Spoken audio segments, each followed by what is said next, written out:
ایک بزرگ کا واقعہ جن کی کرامات ان کی بیوی کی بدولت تھی۔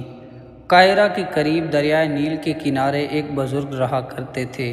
ان کے مریدوں کو فخر تھا کہ ان کے پیر صاحب تہجد کی نماز دریا کے پانی پر مصلی بچھا کر پڑھا کرتے ہیں، اور مصلی پانی پر قائم رہتا ہے، ڈوبتا نہیں۔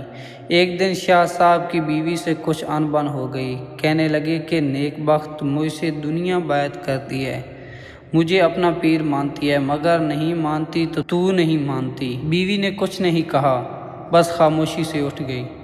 اگلے دن پیر صاحب پر قیامت ٹوٹ پڑی۔ تہجد کی نماز پڑھنے جب دریائے نیل پر تشریف لے گئے تو پہلا قدم پانی پر رکھتے ہی غوطے کھانے لگے اور سیدھا دریا میں جا گرے۔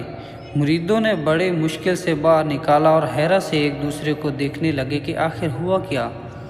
پیر صاحب تو روز ہی پانی پر نماز پڑھتے تھے، آج دریا نے کیوں انہیں ڈبو دیا؟ پیر صاحب کافی افسردہ سے گھر آئے اور خاموشی سے ایک طرف بیٹھ گئے۔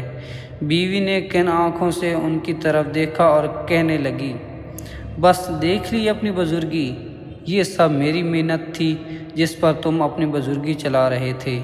بیوی کی بات سن کر شاہ صاحب ایک دم چونک اٹھے اور قریب آ کر بے چارگی سے پوچھا، ذرا کچھ تفصیل تو بتائیے آخر۔ بیوی نے جواب دیا کہ روز میں تمہیں وضو کر کے پاک صاف ہو کر کھانا بنا کر دیا کرتی تھی، جس کی وجہ سے تمہارے جسم اور روح میں پاکیزگی قائم رہتی تھی اور تم دریا کے پانی پر نماز پڑھا کرتے تھے۔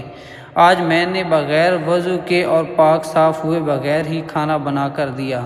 یہ کھانا کھا کر تمہاری روحانیت کا درجہ کم ہو گیا، کیونکہ تمہارے جسم میں جو کھانا گیا اس کی صفائی اور پاکیزگی کا معیار کم تھا، اسی وجہ سے تم دریا کے پانی پر نماز نہ پڑھ سکے اور ڈوب گئے۔